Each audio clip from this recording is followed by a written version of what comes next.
everybody, and welcome back to another week of Crunching Growth. And today we're talking about one of the most misunderstood growth tools in business, and that's media exposure.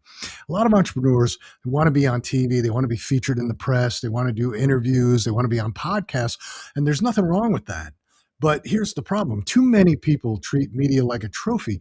They get the appearance, post a logo, put the clip once, and then they move on. And that's a huge missed opportunity.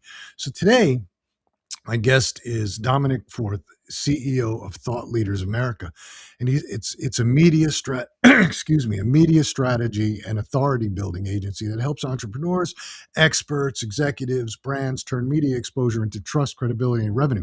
So Dominic helps leaders not only get the media opportunities, but use these opportunities strategically. He helps them refine their message, tell better stories, show up stronger on camera, and turn every appearance into a business asset that can support sales, open doors, and build authority. So today we're going to dig into how that media really works, how founders and business leaders should think about visibility, and how to turn that attention into momentum. So let's bring him in. Dominic, thanks for taking the time to come on. I appreciate you doing it. And why don't you help us out? Take us back to who you are. Give us a little flavor of who you are, what you've been through, how you got to where you are today. Yeah, Phil, thanks for having me. Yeah, So, pleasure. I've been in media, well over 20 years, and each stage I've worked at different departments. So I started out training with the BBC. Wow. So learn, all the ethical standards, conduct and reporting. And I moved to the US and I've worked in markets all over. So everywhere from Kansas City, Tampa Bay, San Francisco, Oklahoma, learning very different nuances about different regional markets. But that experience really took me to a macro level where I was consulting at one point for 40 TV stations across the US. And so you Wow. can imagine, yeah, and big markets as well, like New York City, Los Angeles, all the way down to markets as small as Medford, Oregon. And so I've learned so much about media, but not just media. It's about the experts that get featured and then the ones that don't. Because I think understanding why people don't get featured is just as important as why people do. And so I had this really pivotal moment a few years ago where I was on a rafting trip for my honeymoon and I almost drowned. And I smile about it now because thankfully I survived. But the key takeaway from that made me realize that if I had gone underwater that day and not resurfaced, all of my stories, all of my legacy would be gone. And it made me realize, like, wow, it's not just me. Think about all the other stories and all the unfinished books, those brilliant business ideas. Think about all those stories that never got told.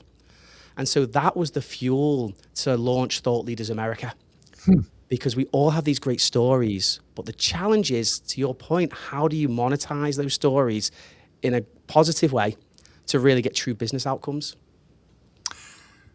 Yeah, I think I think that that's a great point. I think that people don't use the media that they get to really tell the story that's going to connect them with an audience that's going to either sell their products, sell their credibility, whatever it is.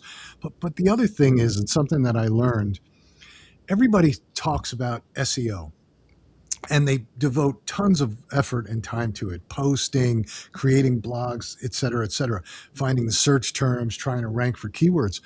And what I learned over my lifetime is I had a beauty business and I had it with a woman named Carol Alton. She was a supermodel. We got a ton of press. And because of that press, we ranked high, very high. I had a shaving business. We got a ton of press.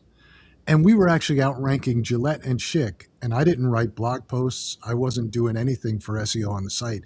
And what I learned is the importance of earned media and all that work helps and how that helps define the business and push the business up. Yeah. And with the amount of AI that you see that's out there that's flooding people's feeds now, seeing quality content is more important than ever. And it's funny because I feel like we've gone full circle with earned media where there was a huge push towards user generated content. But now with AI, actually, earned media is far more beneficial than self-publishing because all the LLMs, they gobble it up and it Yeah. really helps your AEO rankings. I agree with you. And on that note, we have to jump out. I've got to talk about one thing, and then we're going to come back and go deeper into this. So I'll be right back. And speaking of AI and speaking of earned media and all those things, there's a ton of new products out and a ton of things that are bright, shiny objects. I have an agency. We've talked about my agency. We started building tools using AI to try and take away the heavy lifting. And we built a tool, and I want to share it with you guys. It's a quick video, and then after this, we'll get right back into what we're talking about. It's late, and you're still running your own marketing all by yourself. Strategist, writer, designer, analyst, all of it falls on you. There's a better way. This is Trellios, your AI marketing team. Setup takes minutes. Just tell it who you are and drop in your website. Trellios instantly studies your site, your market, and your competitors. Then it builds your strategy. A full SWOT, your strengths, gaps, and biggest opportunities laid out. From that, it recommends a custom 90-day quick wins campaign. The exact moves to grow, built around your SWOT. You stay in control, review it, and approve the brief with a single click. Then your AI team gets to work. A chief marketing officer directs a full roster of specialists, one for every job. They produce weeks of on-brand content, written, scheduled, and ready to publish. And a live dashboard shows you exactly what's working, in real time. Your marketing finally runs itself, so you can breathe. Trellios, your AI marketing team. Start your free trial today. So the point was that we're using AI as a tool. We're using AI as your marketing agency, and where others have failed, this we've been using for years internally, and it works. And it does everything from, your SEO to social to ads management to everything. So for those of you that can't afford a full marketing team in your organization, and for those of you who can't afford to hire an expensive agency, this is a solution for you. And now let's get back to Dominic and pick up where we left off. Yeah, so we're talking about earned media and just the power of it, but the whole industry, I feel, has shifted because you brought up a great point, Phil, about media being a trophy. And I've seen it happen so many times. Someone goes on a podcast, they go on 2, they go 3, they go 4, they get this big adrenaline rush. Yeah. But there's no business outcome. Right. Because the visibility for visibility's sake doesn't really help anybody. And so that's where the strategy has to be in place of not just why you're taking the position or the placement, but the messaging and the storytelling behind it. It's so crucial. Yeah. Yeah, I always think before I go on other people's podcasts or before I go on TV shows or news or whatever it is, I always sort of lay out what I'm trying to get out of it and what do I want people to get out of it. So, for example, I was on MSNBC when I had a shaving business, and I went on it, and my goal with that was to get across why why we were more than just selling razors. We were a shaving brand, whereas like Gillette sells razors, Schick sells razors. We were selling a shave, which is an entirely different message than just selling razors.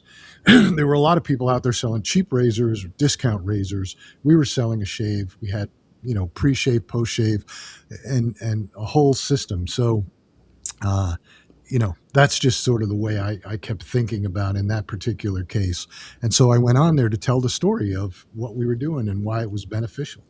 Yeah, and I've got another great example to add to that. With men's skincare, for example, Sure. there's a brand I'm working with where it would be very easy just to simply run an ad, show before and after, go to a landing page, and then push the product. Sure. But the way to improve the conversion is really in the storytelling. And so for anyone listening to this saying, okay, that's fine, yeah, we pushed to a landing page, but how do we improve conversions? Look at your user reviews, look at the themes, look at the sort of sometimes the criticisms and also the praise that you get. And for them, there was a very consistent theme because the average age of the praise they were getting was really older men, like 40 plus. Yeah. Really 55 was the sweet spot. And so the key is you don't push the product, you tell the story. Yeah. And so we start to tell the story of the 55-year-old male. He's on Zoom one day And he notices in the corner, there's this old looking man in the corner. And he's like, who's that? And then he realizes, oh my goodness, that's me. And he realized, I've been going to the gym, almost like the way you give your truck maintenance, you do the oil changes, you look after your truck, but he wasn't looking after his skin. But the challenge is most men that age, they walk past the cosmetics aisle. They think it's all for younger men or for vanity. And then they also feel, well, it's just women's products disguised in men's packaging with a black package. And so you tell that story and you get people nodding their heads like, yeah, I agree. And then you start to differentiate the product before even mentioning the product. Well, men's skin is thicker. It needs something that's going to absorb better. Sure. And so before you know it, you're halfway down the page, before the product's been introduced, you're telling the story and all the benefits are there. And finally, the person reading it's connected with that 55-year-old example. And you can do that on podcast appearances and you can do that on TV appearances as well. And I think some of the most effective storytelling isn't necessarily about ourselves. It's almost putting our ideal customer or client telling their stories can be just as powerful as well. Yeah, absolutely. I think people try and use, and I have this show and I have a podcast, and people who want to come on sometimes they just think it's a pitch fest. They think they're going to come on and just start pitching their business. And I keep saying to them, no, the point is to give people information and let them and educate them on a subject. And if they choose to buy your product, if you do a good enough job, they'll come and they'll try and find you to use you or your services. And so if you just make it a pitch fest, then it becomes one giant commercial. And I think that's where people lose it because it's not. You have an opportunity to tell the story. You have an opportunity to explain the why of your product. And you have to use it wisely. Yeah. And a great example, because I work with a lot of journalists who their biggest pet peeve is their inbox is, 300-400 emails a day of pitch, mostly AI generated pitches these days. But it always leads with the credibility of the person. Like, I have the perfect expert for you. He's done 50 keynote speeches. He's won this award, blah, blah, blah, blah, blah. And the journalist looks at this and says, you're just creating work for me. Yeah. What do you want me to do with this? And so the reason we're so effective is because we lead with the story. And so the most effective way is to really, if you can have proprietary data or something unique where you basically create the story and then you lean in and to understand the journalist audience. And then, oh, by the way, I also have this heavy credentialed expert who can comment on this. That's how you get the placement. The key, though, Phil, is that what we see is a lot of people, they get the placement, they celebrate the placement, and then they don't do anything with it afterwards. And so the key thing to do is ask yourself, how do you leverage that great piece of earned media? Because it's so sad sometimes to see where it just sits there on a shelf, it gets watched once and doesn't get reused. And so I could talk through some ways that people are getting great results using earned media, if you like. Yeah.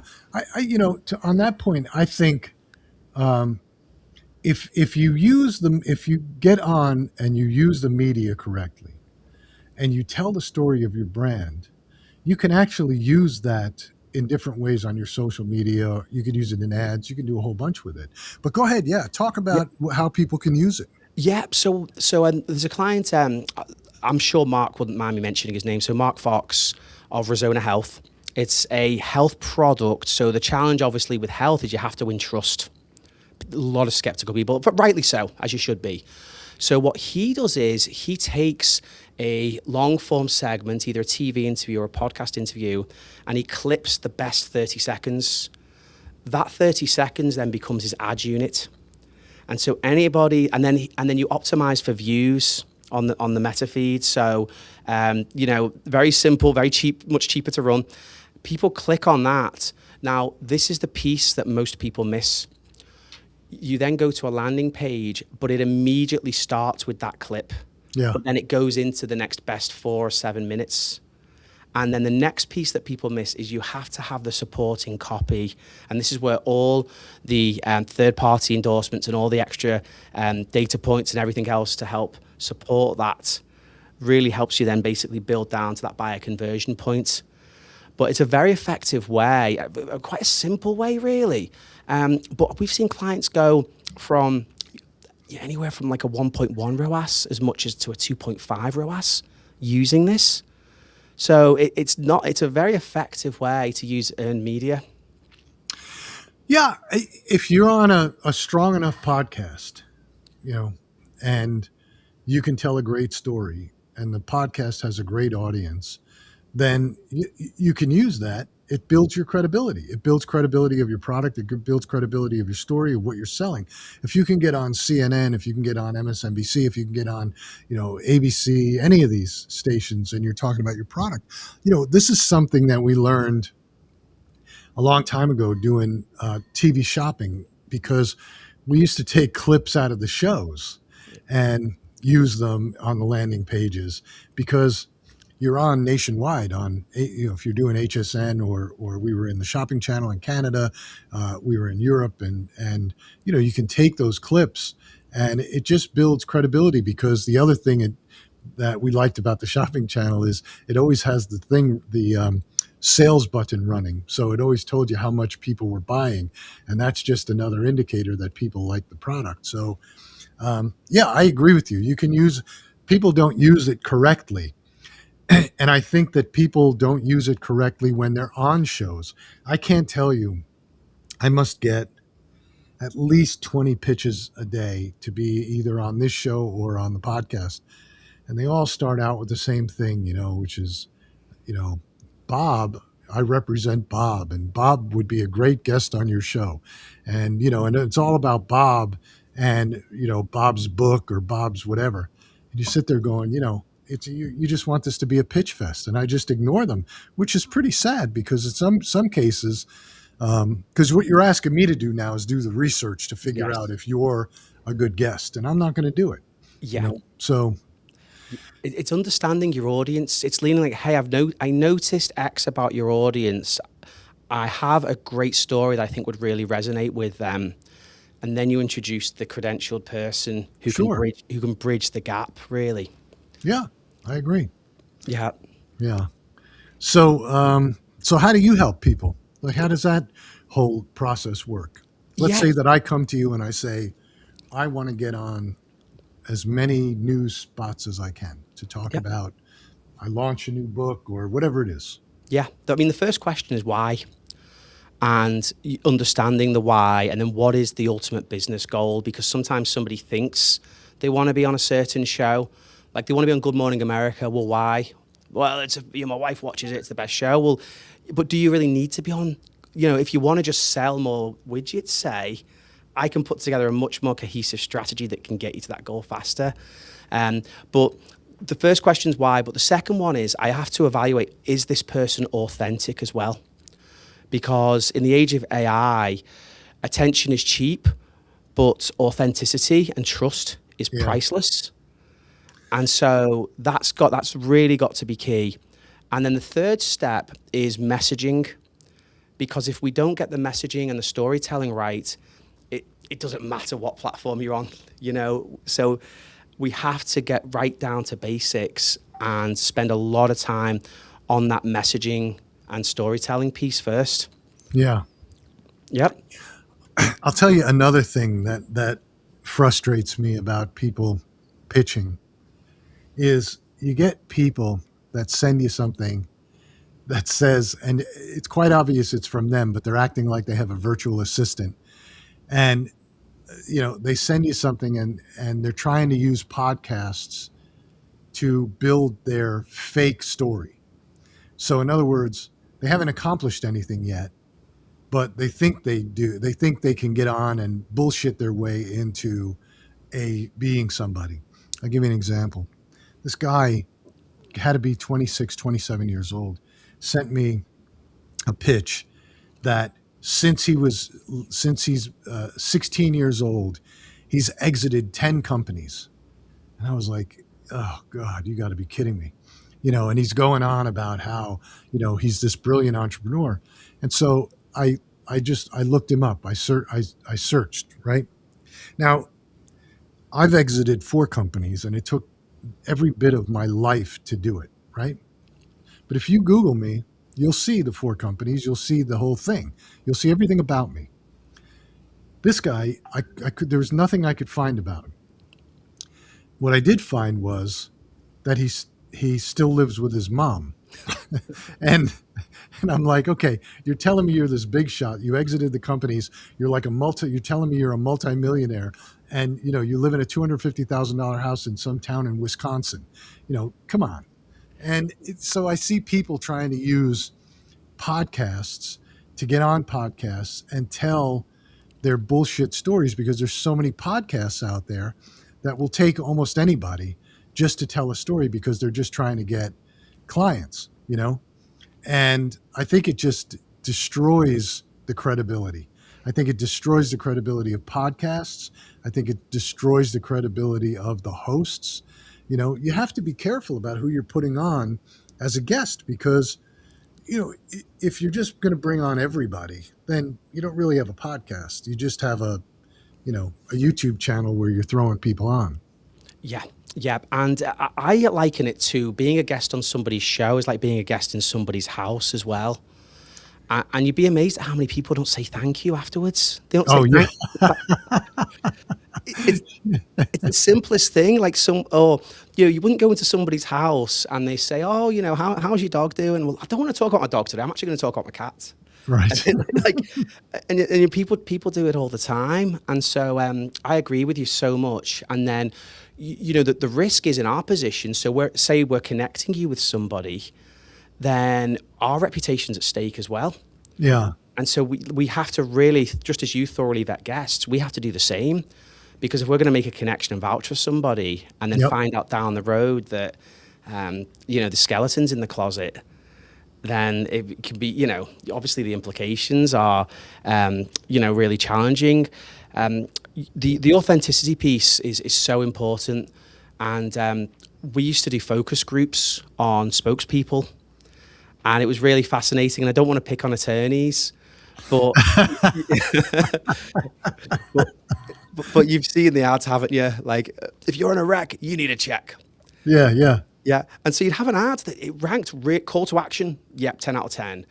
Is it emotionally engaging? Yes. There's like car crashes and all sorts going on. And then is it authentic? It would just plummet. And so you got guys who are literally dumping hundreds of thousands of dollars into ads, not realizing that they're destroying their own brand. Yeah. And I feel that's like you mentioned, the people that come on and they try and I don't think they realize they're doing it sometimes, Yeah. Well, you're always going to get caught, right? Because you can't bullshit your way to success. You just can't do it.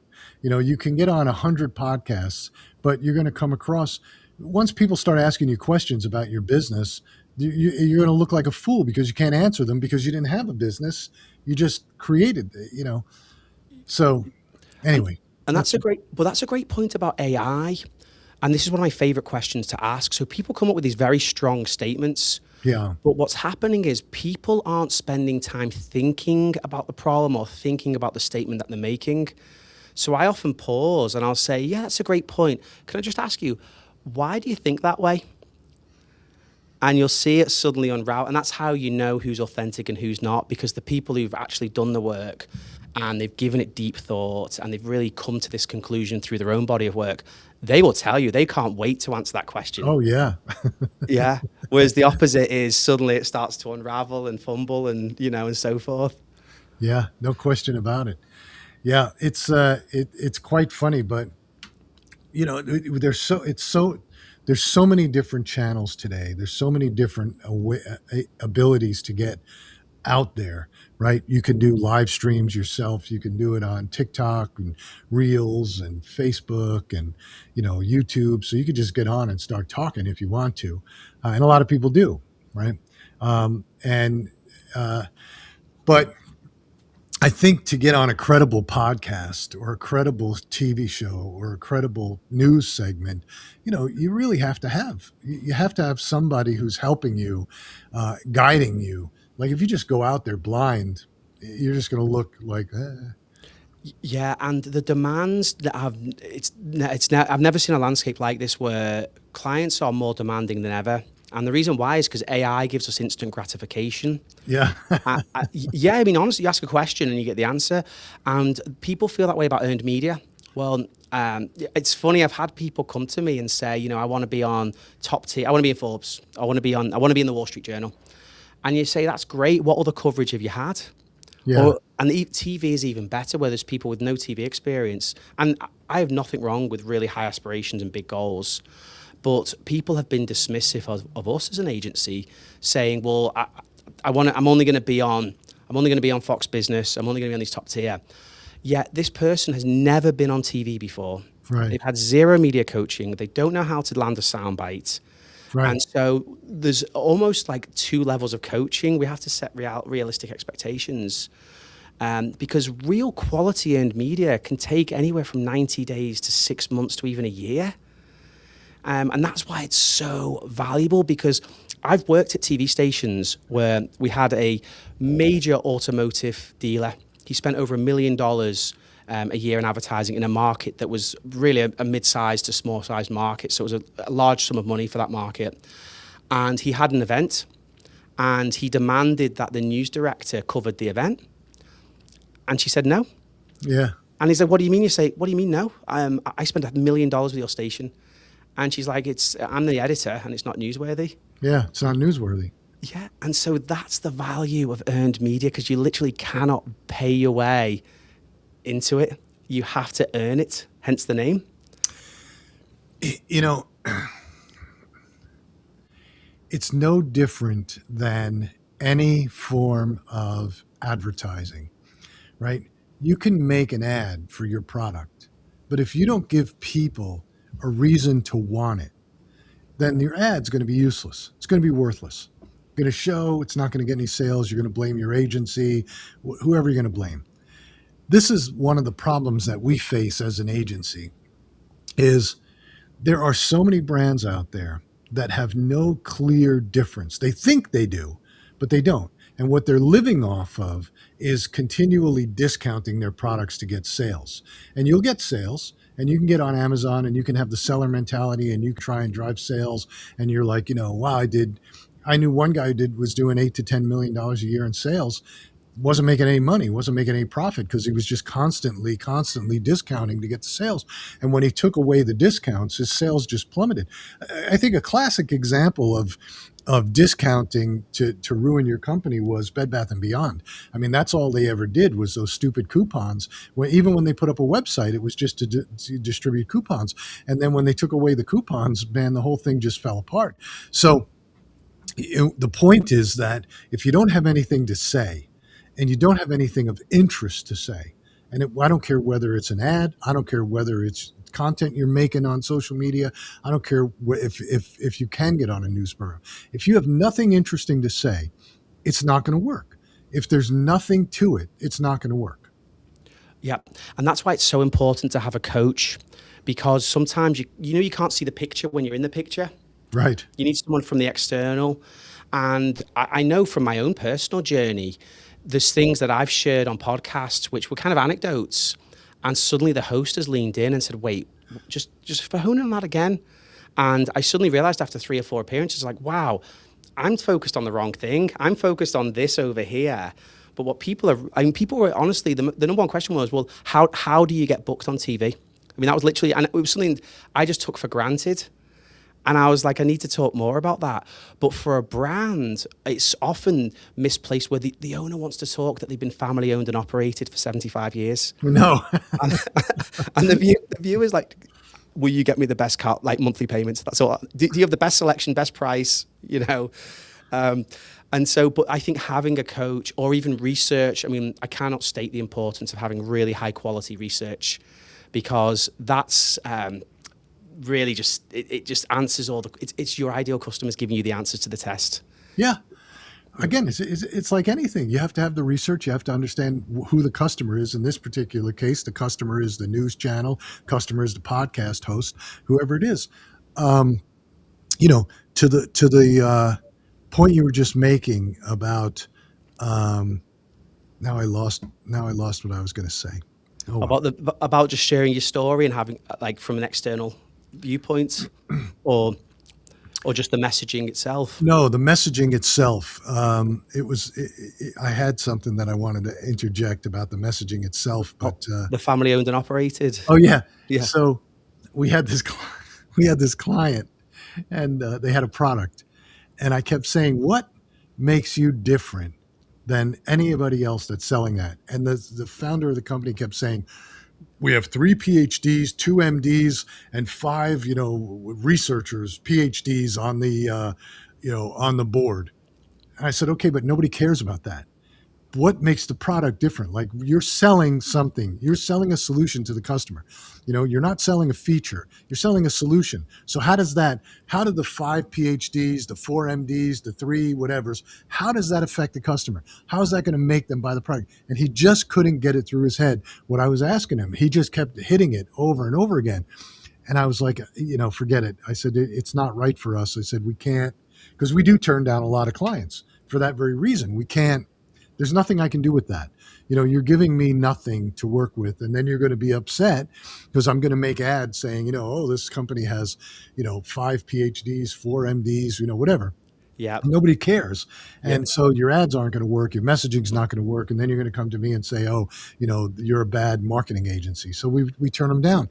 And I was looking, and this was years ago, a couple of years ago, and I was I was looking on their website the other day, and it says it right across the top, like 5 PhDs, 4 MDs. That's what makes us different.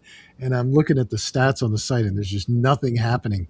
And I talked to somebody who is still involved, and he said, "We're on our 4th agency already because the CEO keeps thinking that the agencies are bad." I said, "It's the messaging that's bad because nobody cares."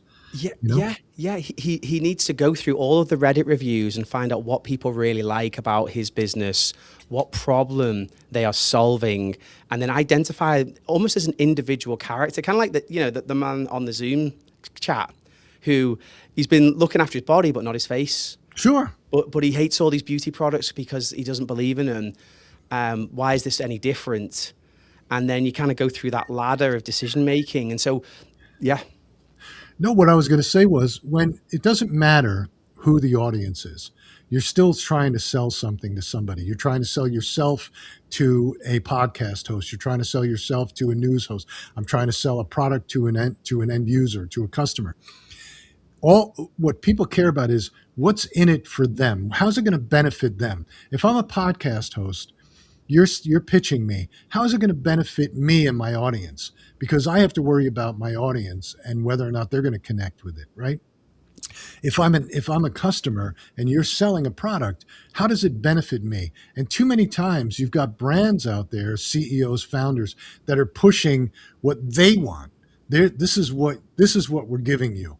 But how does that benefit the end user? Right. And it's the same thing that you're saying. Like, you've got to do the research. You've got to figure out what the news wants, what the story is that would be interesting to the news audience. What's the story that would be interesting to the podcast audience, and work it that way. Yeah. And so what we do now for a lot of our new clients we onboard, we do 1,000-person research. And they say we don't need research. We do research already, and we peel back the layers. They do a few polls on Facebook. They do a few, Sure. check out things. But what's telling is you get 1,000-person study, and usually 50% of what comes back you expect. And you see the business owner nod his head and say, okay, that makes sense. But the next 25%, they're like, I wasn't expecting that. And that's where I start to smile. And then the next final 25%, that's where there's some big surprises. And that's where the magic is. Because now we have this data that no one was really expecting. It's quite contrarian. And we can lead with that to the news outlet and say, hey, can you believe this? Look at what's happening. And then you can marry, because now we're understanding the customer, to your point. We're understanding what they're telling us directly. Yep. And we relate that to the audience. And then we bring in the business owner as the expert, because he knows that the customers who were surveyed. And then it's a win-win for everybody. And then we get to marry the two together with the audience and the data. Yeah. How important are the connections with the news outlets or the connections with the publications to the PR firm?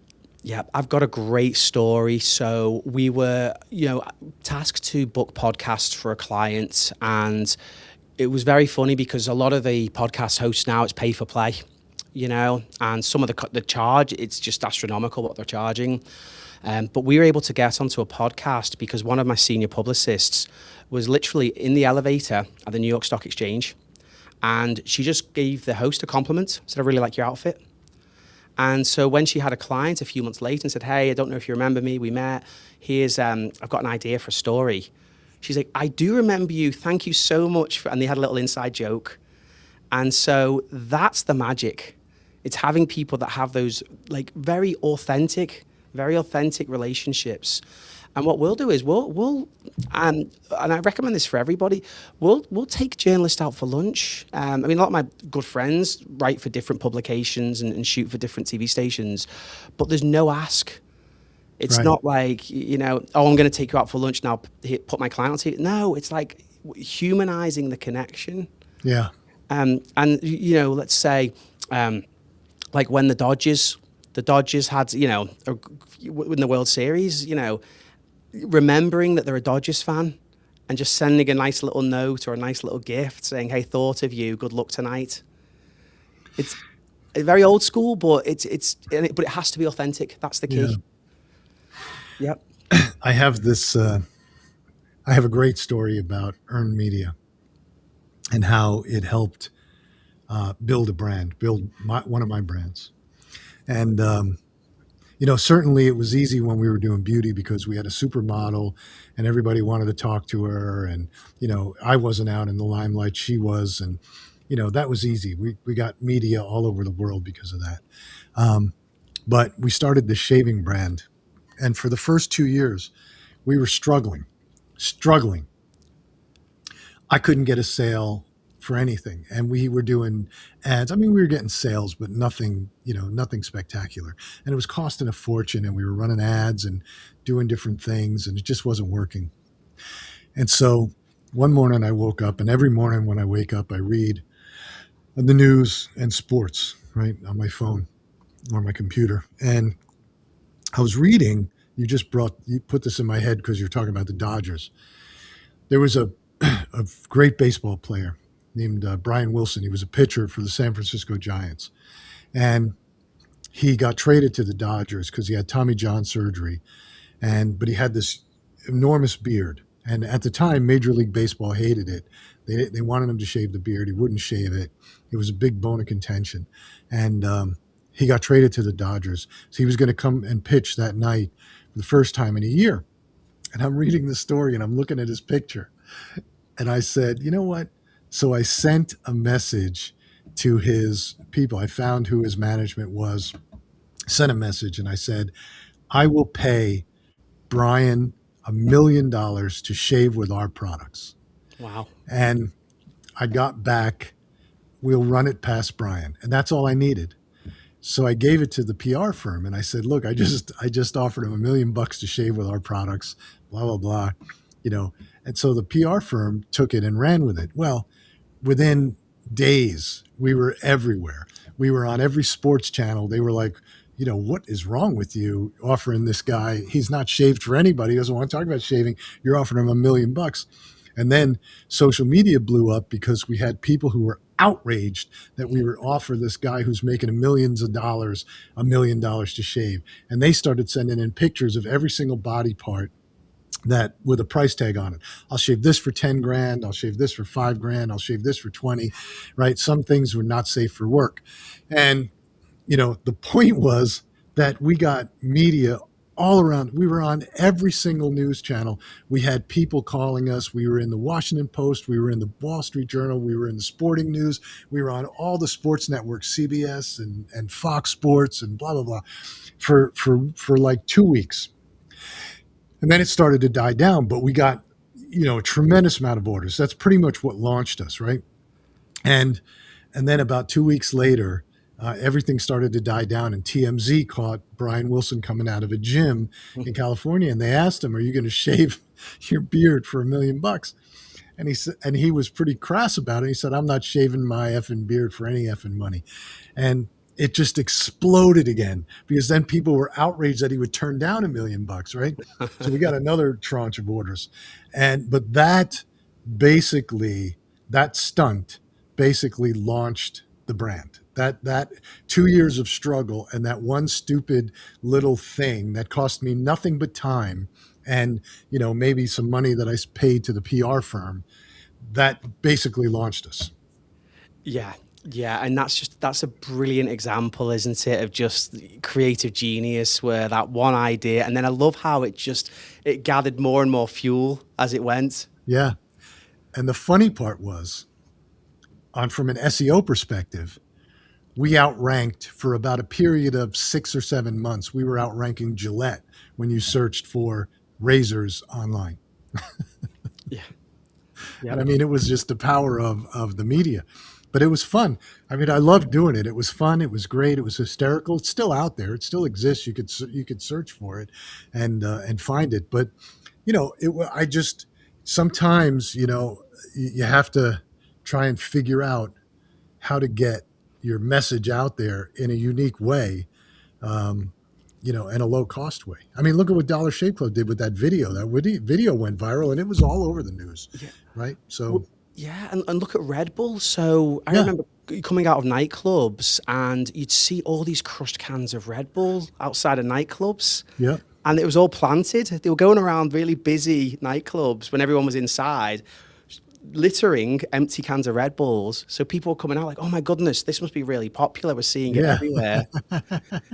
And it was all staged. And yeah, I didn't know that for years. I found out years after.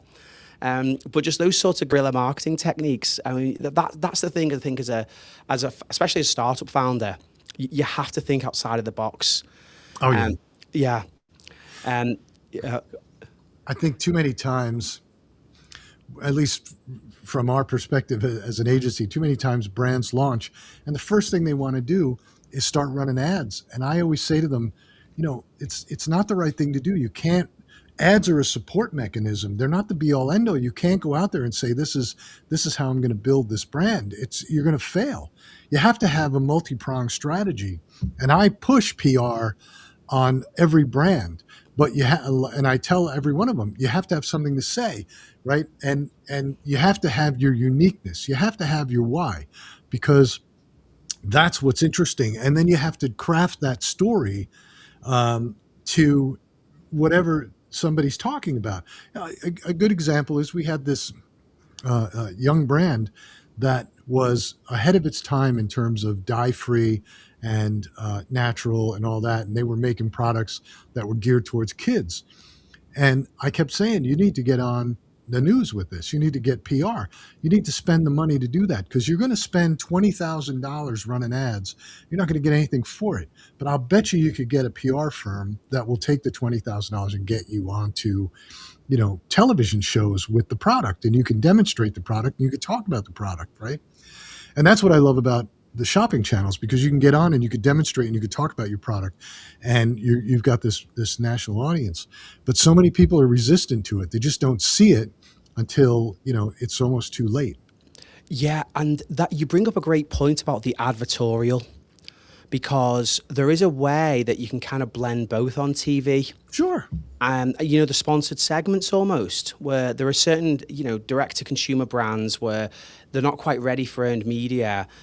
A 30-second ad doesn't make sense because they haven't built the brand equity. Right. But if you can get on the right lifestyle show and demo the product and show people, and the same way you would with an advertorial, you tell the story, but you do it through video and having a conversation that way. That's something I think people underestimate as a really strong asset that you can leverage, because then you can clip it and then you can repurpose it. And the other piece we haven't talked about is just in sales itself. I've seen businesses close probably five-figure deals where the pipeline's dried up, haven't heard from a prospect in a while, and then they send a clip. Hey, I was just featured on this story. And then I've got a business owner I was chatting to. He got a response, and it was from the prospect joking like, oh, I didn't realize you were such a big shot. Haha. Seriously, apologies, I've not responded. Let's talk next week. Yeah. And it reactivated the whole sales conversation. Absolutely, because it's credibility. If you're credible enough to be featured on CNN or MSNBC or whatever it is, NBC, Fox Sports, whatever it is, it builds your credibility. And so it's no different than user generated content or having people out there endorsing your product. It's an endorsement. Yeah. And on that point as well, and we haven't talked about this yet because the power of the influence of the host, I think we should talk about that as well, because who you're associated with. Number one, we mentioned about being invited into somebody's house, you're invited on somebody's show, that speaks volumes for your own character. Yeah. Because here is somebody that trusts me, they've vetted me, they've endorsed me, endorsed me, and that piece about influence.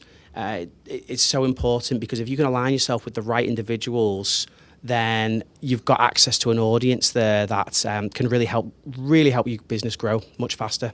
Yeah, I agree with you 100%.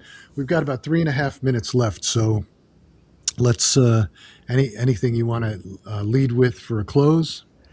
How do people get in touch with you? How do people find you? How can you help? Yeah, so I talk about a lot of the topics we've talked about today in my newsletter. It's called authoritybrief.com. And I go through the do's and don'ts. Trust me, I break a lot of my own rules and I share those stories just like the wins as well.